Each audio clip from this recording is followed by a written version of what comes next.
Piano Man Steve Lungrin here, and welcome to this new video, which is called Become Your Own Rhythm Section for Ballads.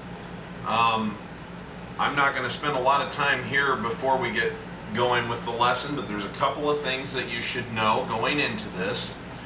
In order for me to keep this lesson about what it is and not spend a lot of time teaching you other things, there's a couple of assumptions I have to make about you. First and foremost, I assume that you know your chords, alright? It doesn't have to be all the fancy chords, but I assume that you know your major, minor, diminished, and augmented chords. Really, major and minor are about all we're going to get into in this particular lesson. But if you know your chords, then that way, rather than have to explain, oh, here's this note and this note and this note, I can just say we're in a C chord and you can see it. So that's an important thing. If you do not know your chords, don't worry. You can, I would recommend that you pick up my video called Understanding Chord Symbols, Volume 1, which is very inexpensive. You can buy it for $7.99 as a download or $9.99 as a DVD on pianomansteve.com, or you can look at somebody else's, you can look at somebody else's course or book or whatever, but I need you to know what your basic major and minor chords are so that I can reference them in this video and not have to break down every chord note by note by note for everybody, because a lot of people are going to buy this knowing their chord symbols already, and it's going to drag it out really bad for them, and they're not going to get all the content if they have to spend this being taught something they already know. So I really want to keep this about rhythm patterns for ballads and not about chord symbols. Secondly, it's not a requirement at all, but I do think that it would have definitely helped you if you've watched my original Become Your Own Rhythm Section video. It's called Become Your Own Rhythm Section Volume 1. There's just a lot of good information there. It kind of gives you some preparatory. You don't have to have seen it. You don't have to have seen it, but one technique in there in particular we're going to be doing some variations on in this video. So if you've already watched that one and have worked on those techniques, then I think some of this might come to you a little bit faster. But if you haven't, don't worry. Not a prerequisite at all. This video will stand up on its own 2 feet. Mostly I need to make sure that you know your chords before we get started with this so that I can reference them as a C chord, a D minor chord, an A minor chord, etc., and not have to break them down note for note for note for note for note. So I have videos where I do that, and like I said, the cheapest, fastest way I can think of for you to know your chords, if you don't already know them, is to pick up Understanding Chord Symbols Volume 1. It's on pianomansteve.com. Very inexpensive. I try to make all my lessons inexpensive and very accessible. So anyway, other than that, I'm really looking forward to this, because there's some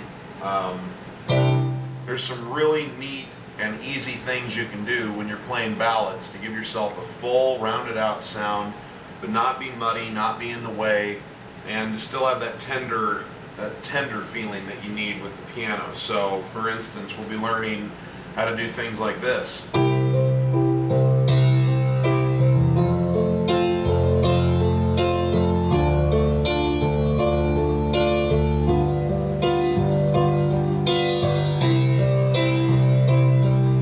See how it's got such a nice flow? I mean, that could be yesterday. Love was such an easy game to play.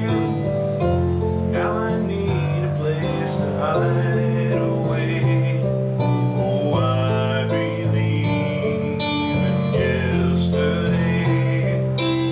Or if we're keeping with the Beatles, it could very easily be, when I find myself in times of trouble, Mother Mary comes to me, speaking words of wisdom, let it be.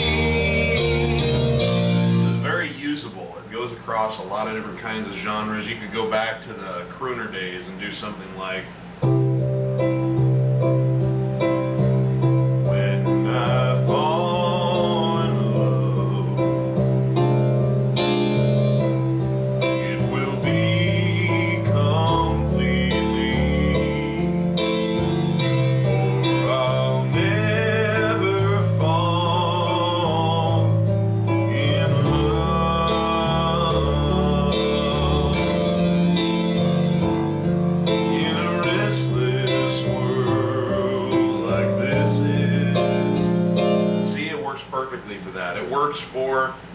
modern day country ballads, things like, oh, let's see, he called her on the road from a lonely cold hotel room just to hear her say I love you one more time.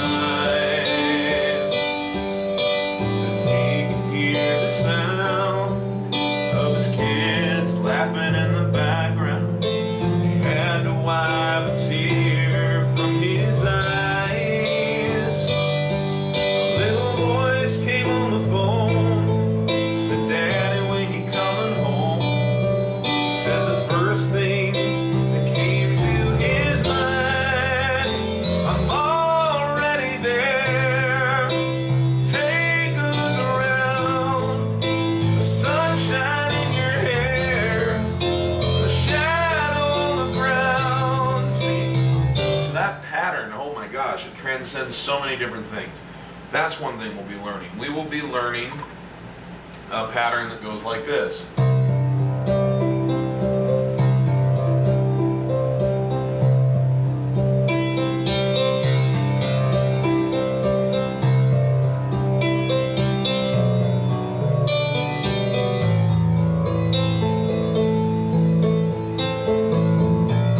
So, I mean, that for instance, one thing that comes to mind for me, for sure, is, oh, how's that one go? Here we go. Just got to get in the right key.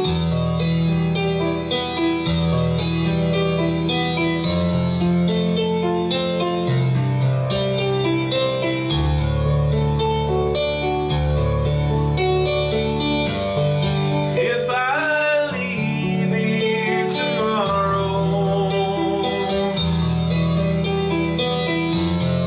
would you still remember me?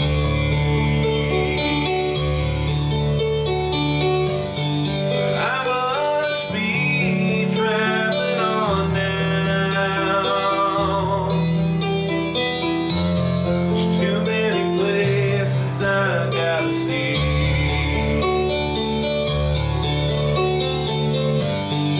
You know, I'm as free as a bird now. It works perfectly for that. Or John Denver had a beautiful song that was like that.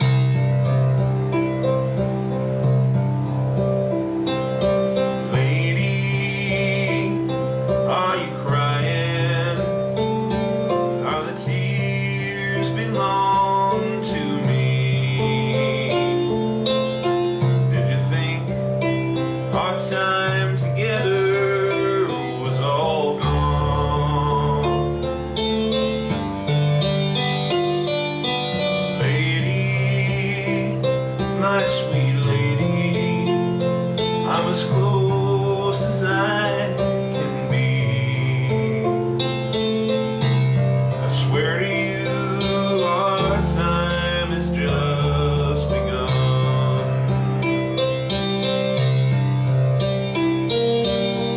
Close your eyes and hold my weary hand. See, it's that one. It works wonderful for all kinds of different things. Lots of country things, lots of a lot of older music, not just older music, but it works for a lot of that. And then we're also going to learn a couple of what I call flowing, floaty patterns like this.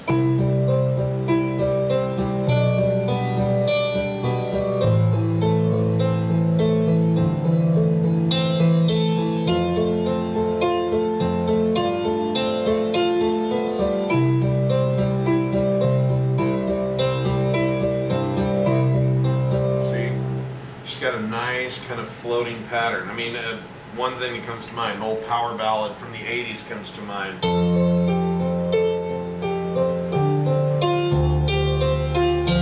My Chicago. When you called me up this morning, told me about the new love you found, you said I'm happy for you, I'm really happy for you. Found someone else, I guess I won't be coming around. Guess it's over, baby. It's really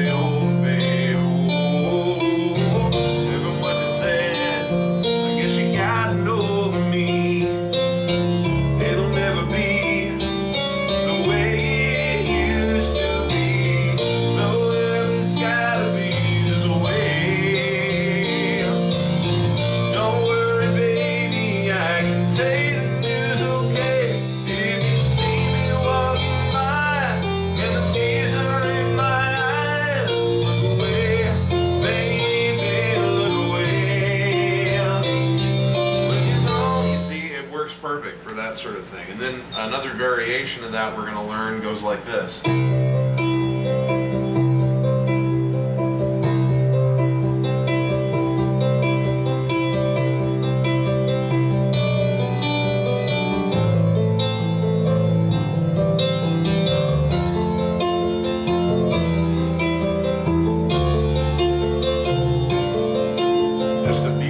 Flowing pattern. All kinds of things work for this. You know, you could do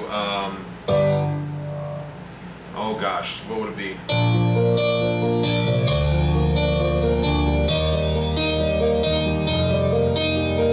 You're the meaning in my life. You're the inspiration. Bring feeling to my life. You're the inspiration. That's one thing you could do. That actually, you could use the original, the first technique I talked about on too. You're the meaning in my life. You're the inspiration. You bring feeling to my life. You're the inspiration. So I mean, that's a lot of these techniques you can use on more than one thing. But one that comes to mind also from the 80s, is there's so many great ballads in the 80s that you could use this other technique on. Check this out. I'm all out of love. I'm so lost without you. I know you were right, leaving me so alone. I'm all out of love. I'm so lost without you. Sorry, I can't sing that high, and besides which it's early in the day, and so don't judge me for my voice at the moment, please. So a lot of very useful techniques. I just wanted to give you some idea of them. You don't have to watch this section again. There's a little chapter list that comes with this, so you can skip past the intro if you want. But I did want to give you some idea of what you could do with what we're going to learn. So please enjoy this video. We're going to get cranking right now. And remember, I do make the assumption that you know your basic, major, and minor chords. So with all that being said, let's get started, and you can start having more fun playing the ballads. And you can start really appealing to the, well, at least the guys that are watching this, you can start appealing to the ladies a little more. And the ladies who are watching this, you don't have to work that hard to get us to appeal to you, I promise. We're already in your corner. So you can just start having more fun playing the piano. Okay, I'll see you guys in the next section. Okay, well, we're going to get started here. We're going to start with this first technique I was telling you about, and there's some variations on it. Now, what I'm going to do is I'm going to teach these to you in C, because if you know your chords, then what you can do is apply what you've learned in the key of C to any chord that you want. Okay? Because this is not really about giving you... I'm going to show you patterns you can use your hands with. But you can do this in any chord, and you can do it in any inversion of any chord. And I will demonstrate that, but we'll use the key of C because it's always a good place to start. It's a simple place to play, and so it's a good place to learn your foundation, and then you can start expanding it and just try playing the patterns over some other chords, you know, some things with some sharps and flats in them. So, but the most basic thing, now I teach a technique in the original Become Your Own Rhythm section that can be used for ballads. It's just about tempo and intensity, and it's one where you're just playing kind of quarter notes over a chord. Like, so let's take a C chord and let's form it like this: C, E, and G, and we'll start middle C. Okay, and then you do octave C's in your left hand. And what the left hand is doing is following a pattern that goes like this: bum, bum, bum, bum, bum, bum, bum, bum, bum, bum, bum, bum, bum. Now, what I explained in that video is that the kick drum of a drum set, which is the bass drum, you know, and they call it the kick drum because it's got a little pedal that you pump on it, and when you push the pedal down, then this little thing goes kunk, kunk, kunk, kunk, kunk, kunk, you know, and so it's looking like you're kicking it, and it's down there by your foot. The kick drum in almost all rock beats of any kind, whether it's a ballad or anything, is going thump, thump, thump, thump, thump, thump, or thump, thump, thump, thump, thump, thump, thump, thump, thump, okay? And that is one of the things that gives a piece of popular music its pace, is what the kick drum is doing. And then over the top of it, so I'm gonna play actually some drum beat here for a second to show you this. So there's a kick drum sound. Thump, thump, thump, thump, thump, thump, thump, thump, thump, thump, thump, thump. Okay? And what that does, sorry, I was just maneuvering the camera for a second.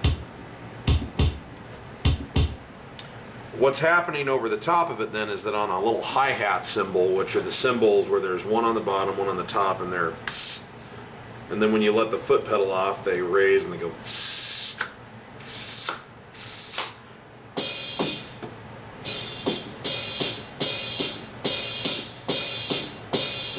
See, when the foot pedal's depressed and you hit it, sounds like that.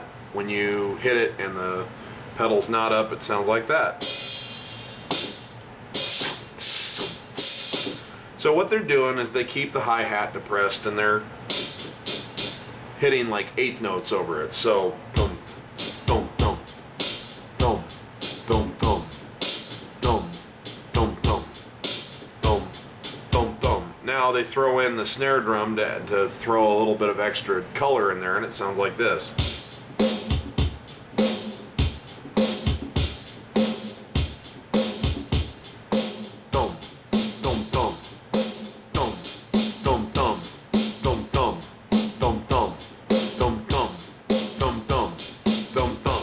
And it's really what gives that piece of music its pace and what makes you tap your toe to it and kind of be endeared to it is, in fact, this combination of having thump, thump, thump, thump, thump underneath a more constant kind of steady rhythm. Like in this case, it's eighth notes. But it could be quarter notes. See, listen, it's a similar effect if I play quarter notes instead of eighth notes on that hi-hat sound.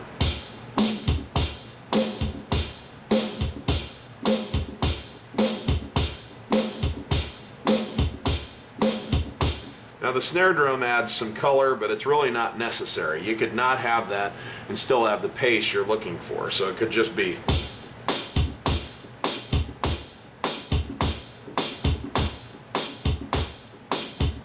Okay? I'm demonstrating that for you because the basis of this whole deal is that you're mirroring the kick drum with your left hand. You're also playing the right bass note, which you need for the melodic foundation of everything. But what you're doing more than anything is you're simultaneously using your left hand to provide the foundational note that you need, and you are also using it to mirror that kick drum and give yourself the foundation for some pace. So you're going dum dum dum dum dum dum dum.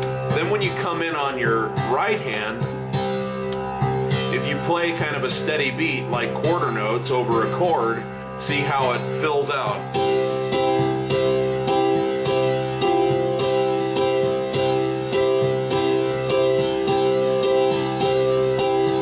That's what I love about the piano, is here's this instrument where you can actually do the job of a drummer and a bass player, and then also it can be melodic.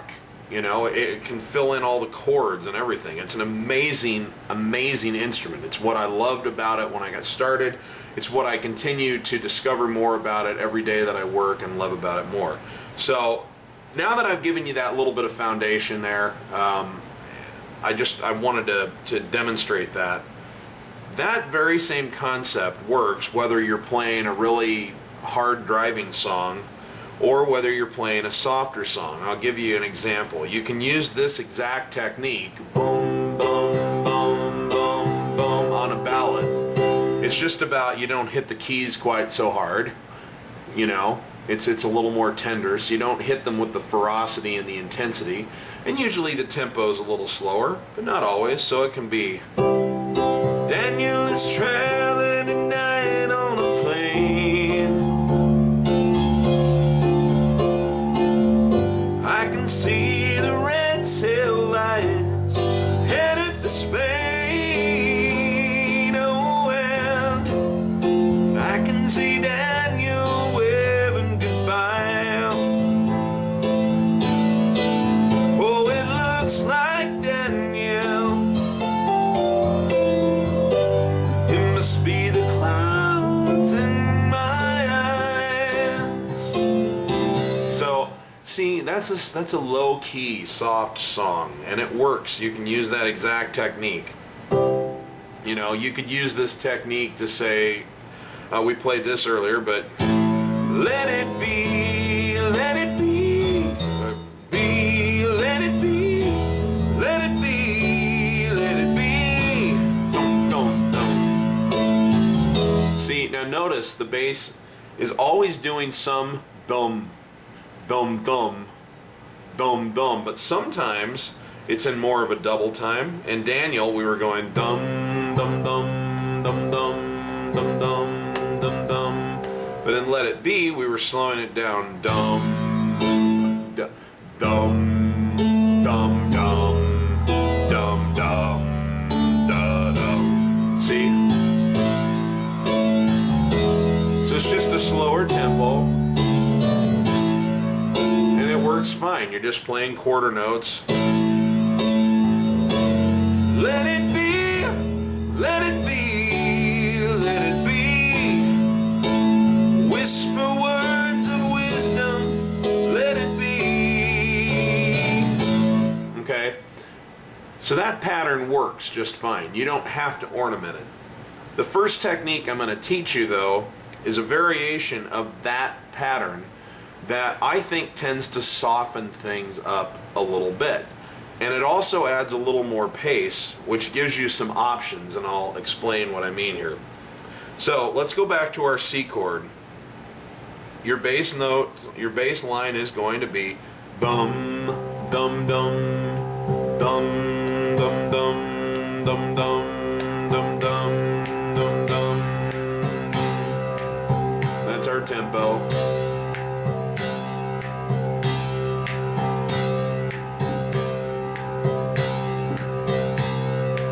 Okay, so instead of playing 1, 2, 3, 4 on our C chord, which for the sake of making it easy, just form it here, C, E, and G. But if you want, you can form it like this, G, C, and E, or you can form it like this, E, G, and C. It does not matter what inversion you're on, okay? It truly does not matter. A C chord is a C chord. Use your ear and decide your preference for the way you want it voiced, okay? Because that's what I do. I'm usually pretty much lazy. I know my inversions really well, so I just put my hand down, and as I start playing, depending on where I'm going, I use the least amount of effort possible. So instead of having to go to an F chord and go I just go.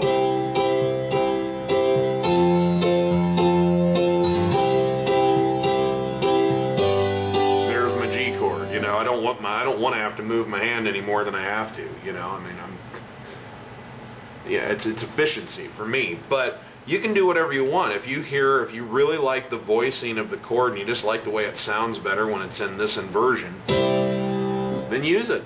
It's fine. There are no rules on that whatsoever.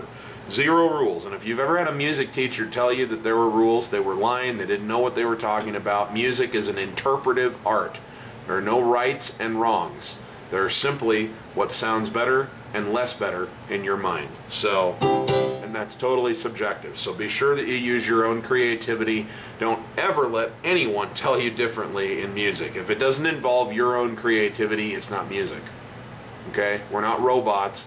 We're creative beings, and we're making art here. So, sorry, I don't mean to preach to you, but that's just something that's very important to me to get across in my lessons. So, find your C chord, and rather than just playing straight quarter notes like that, what I want you to do is take your top two fingers that you're playing with. So you're probably playing with with your thumb, middle, and pinky if you're playing it here. If you're playing it here, you might be using the same keys, but whatever it is, your top two fingers that you're playing out of your triad, I want you to depress those keys. So in this case, it'd be like an E and a G. And then pretend like your hand's on a little bit of a hinge here, like that. Alright? So you're going to play this, and it's going to be eighth notes. 1 and 2 and 3 and 4 and. Rather than 1, 2, 3, 4, it'll be 1 and 2 and 3 and 4 and. So on the downbeat, 1, 2, 3, and 4, you're going to use your top two fingers. Okay? On the off beats, the 1 and 2 and 3 and 4 and, you're going to use your thumb and come down on whatever the bottom note in your preferred triad is. So in this case, it'd be a C. So watch this. I'll play it slow. This tempo. 1 and 2 and 3 and 4 and.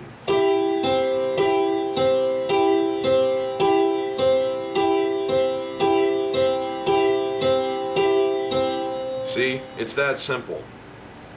So watch the effect that that has. Here was what the original pattern was.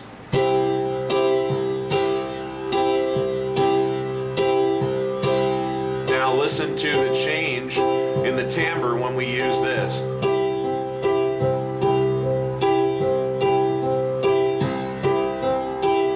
See how that softens it up? It just really softens it up and invites it to be a little more tender. Maybe I didn't love you quite as whatever as I should have. I don't know all the words to this song, but it's a pretty one and I should learn it. You are always on my mind. You are always on my mind. Now, would that song work with the original technique if I were just going, maybe I didn't love you? Sure it would. Quite as whatever as I should have. But it adds a little bit of texture. It adds a little bit of depth and dimension to go, maybe I didn't love you. And now notice as I'm moving, like I went from a C chord here to a G chord, which happened to be over a 3 bass, which is the B, but that doesn't matter. So I went to a G chord, and I am using an inversion of the G chord, because again, that efficiency of I don't want to move my hand any more than I have to. I was here. The quickest way to get to a G chord from here is right here. And I use the exact same principle. Top two fingers depressed, and I use my thumb as a hinge.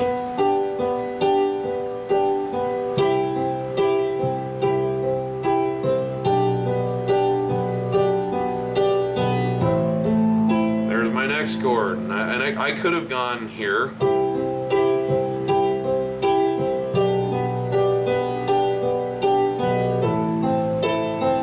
That's another inversion of that A minor chord, but the principle stays the same. Your top two notes in your triad are depressed, and then the offbeat is with your thumb.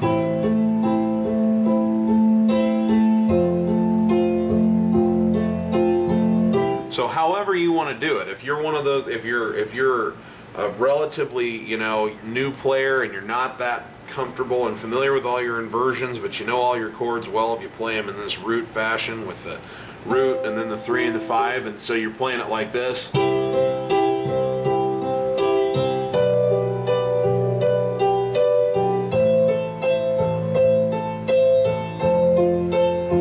fine. It does not matter. It does not matter. But that technique, whatever your top 2 notes are and your top 2 fingers you're choosing to play them, that's the downbeats. 1, 2, 3, 4. The offbeats is your thumb on the bottom note. It does not have to be the tonic note or the root or the key note. It just has to be whatever the bottom note of the triad that you're playing is.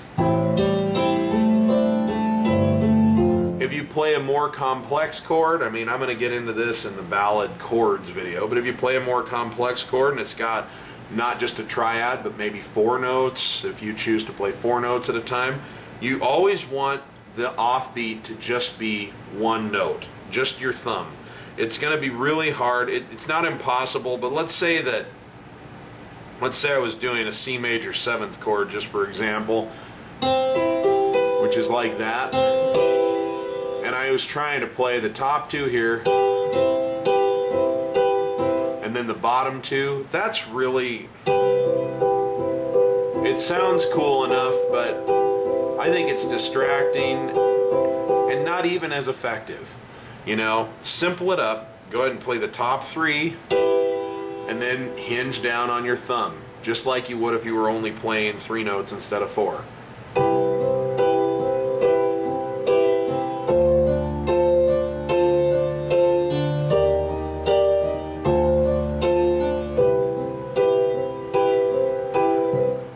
Okay, so that's your technique.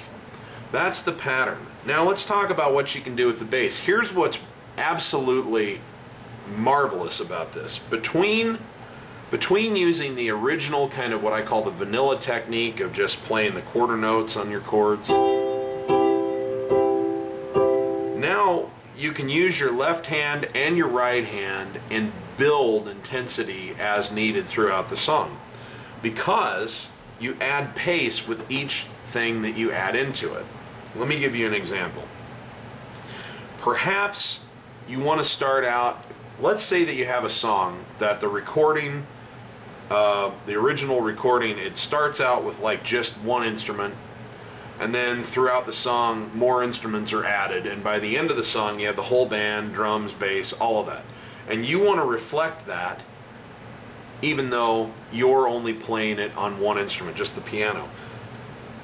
Well, you can do that. You can build intensity. So you can take away that rhythm, that dum, dum, dum, dum, dum, and just play your bass root note and just sort of play whole notes or long tones, and only, you know, only start, like, play at the beginning of what would be a new measure, or if you're going to change notes, for example.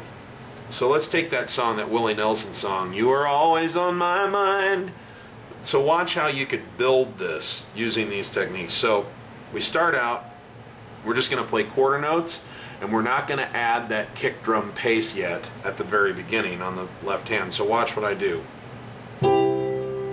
Maybe I didn't love you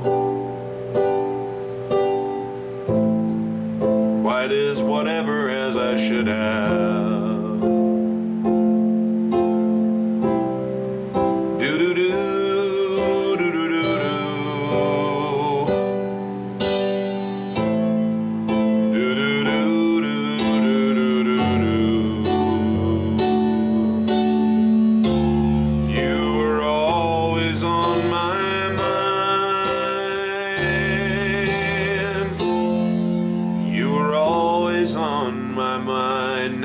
This. Now we add the kick drum pace in the left hand and keep the right hand on quarter notes. Adds a little bit of dimension. Doesn't make it as full as it can be yet, but it adds dimension. It builds a little bit of intensity. So we were here. Da, da, da, da, da, da, da. But you were always on my mind.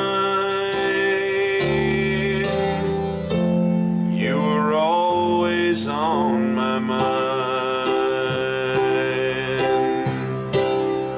Do do do do do do do do do do do do.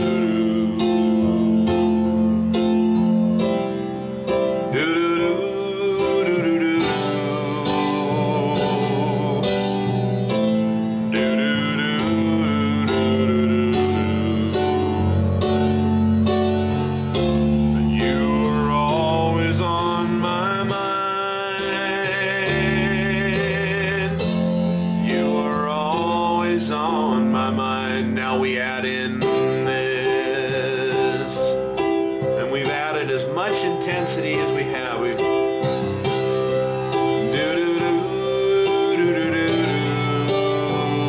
we're on the last verse.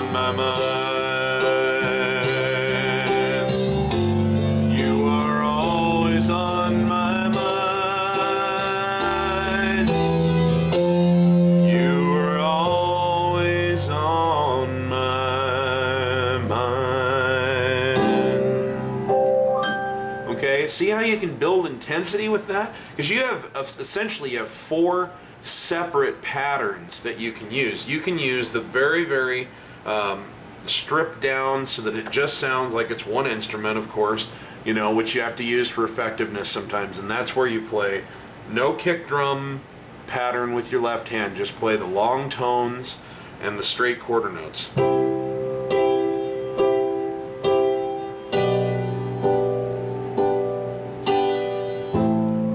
If you choose to, then you can add pace to that by either keeping the quarter notes and adding the kick drum rhythm in your left hand, or you can keep the long tones down here and simply use your hinge technique, okay, in the right hand. So listen to the change. You're here on, and you have long tones going in the bass. So you're going along here.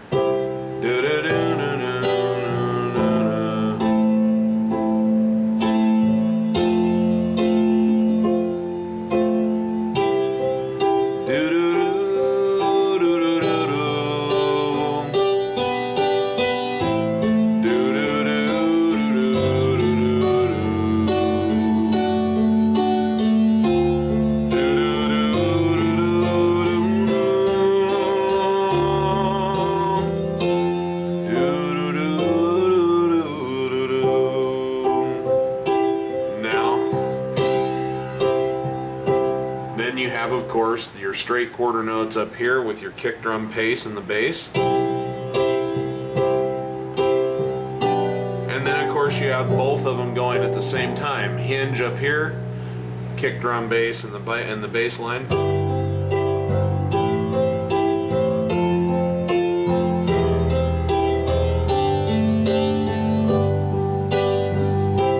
Okay? So those are 4 different techniques that can all be used kind of interchangeably. They work in the same settings, but they all create a different effect. They create different levels of pace, different levels of intensity, different levels of emotion. And that's what's great, is that you can take this one instrument and play something as stripped down as it can possibly be, and then you can add all of this depth and color and range to it by basically making a couple of very, very small adjustments. And I think that's so exciting because, my heavens, I mean, you know, most people that are in music, I mean, literally, when you think about this, of all the instruments that are out there, other than the guitar, there's hardly another one out there that people play that they don't have to have other people with them to make a big sound. I mean, think about how privileged we are to be playing this, you know? I mean, I love playing in groups. I play in groups all the time, and I play with accompaniment tracks all the time and all that good stuff. But holy cow, what an absolute privilege it is that we are on this instrument that just it by itself is enough to fill a room up and to give a song the arc and the growth and the depth and the range that it deserves, you know, without having to have a band where you have this person come in here and this person come in here. That is so cool, and that's what I love most about playing the piano. I hope that you appreciate that too. So that's your first technique. I think it's an extremely useful technique. The other thing that you can do, and I'm not going to talk about it in this video, but particularly if you bought the Ballad pack, Then included in that is a video called Ballad Chords, and that's where I'm going to teach you kind of some really unique, more ornamented chords than just your basic majors and minors that work really well in ballads. And that's where you can even give it more depth, is to start throwing in those ornamented grace notes into the equation. So I'm not going to teach you. I mean, if you can pick it up by watching in this video, that's fine. I'm going to do a little demonstration, but I'm not really going to go through and teach you the nuts and bolts, because I'm going to teach those chords and some basic application, because in that video I assume that you've seen this video, and then you can take the techniques in this video and apply them with these new chords. But see, here's your major chord, and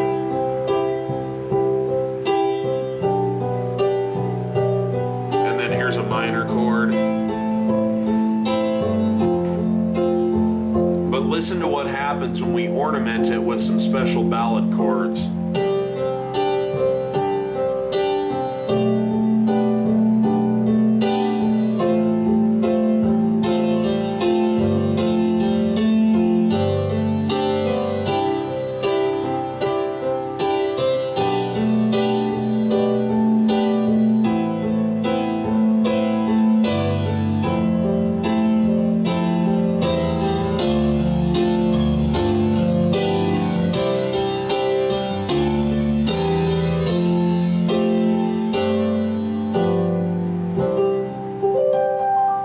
Okay, and you know, when you buy sheet music and you look at the chord symbols, sometimes they're going to tell you this is an added 9 or this is a 6 or a major 7 or whatever. A lot of times they don't. A lot of times they keep it to the very basic major, minor, whatever, and then it's up to you. If you want to, you know, ornament it, you can.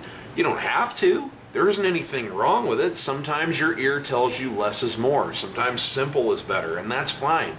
Again, there's no right or wrong answers, but you get to be the creative genius. You get to look at that root chord, if it's a C, and decide for yourself, you know, I really like the way that sounds when I throw the added 9 in there. I like that better than just this. You get to decide. And that is so cool, and you have the rhythm pattern to use, and it really doesn't change at all. It's just a matter of now you have 3 notes being depressed instead of 2 when you play on your hinge technique. Big deal. No big deal at all, but you get to decide and you get to craft these songs with your own personality in them, and that's really when music gets fun. Because the simple fact of the matter is, there's always a great debate out there about, oh, you know, this song sounds best when it's done this way. This song sounds best when it's done this way. That is a false argument, folks, and I'll tell you why. Because everybody has their own mind and their own set of ears. Songs sound best to you a certain way.